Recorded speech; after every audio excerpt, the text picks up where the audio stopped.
As World Health experts recalculate the risk of COVID-19 and the evolution of the outbreak, another quarantine is underway here in Canada. 151 Canadians woke up in quarantine in Cornwall, Ontario. 129 of them were passengers on the Diamond Princess cruise ship. The others were helping to get those stranded passengers back to Canada after hundreds of people on the ship became infected. They'll stay in quarantine for 2 weeks. Meanwhile, Canadians quarantined for 14 days in Trenton, Ontario are enjoying their first full day of freedom. 195 Canadians remain under quarantine at CFB Trenton, but they're expected to be released on Tuesday. 48 other Canadians who are on board the Diamond Princess have tested positive for the virus. Today, Japanese officials confirmed another passenger released this week after completing the cruise ship's quarantine also tested positive. The woman in her 60s is the first known case among those released at the end of the ship's containment period. A sixth person has died from the virus in Iran as cases there continue to rise.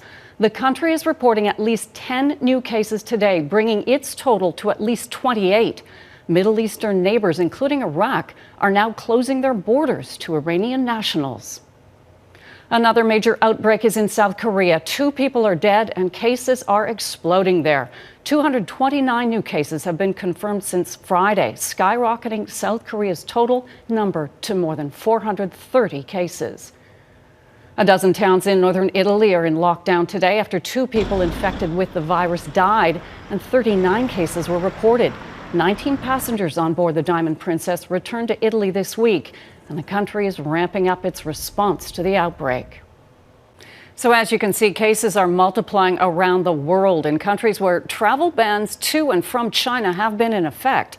28 countries are now reporting cases. The Center for Global Infectious Disease Analysis in London, which collaborates with the World Health Organization on modeling to contain the disease, estimates 2/3 of COVID-19 cases from China have remained undetected worldwide.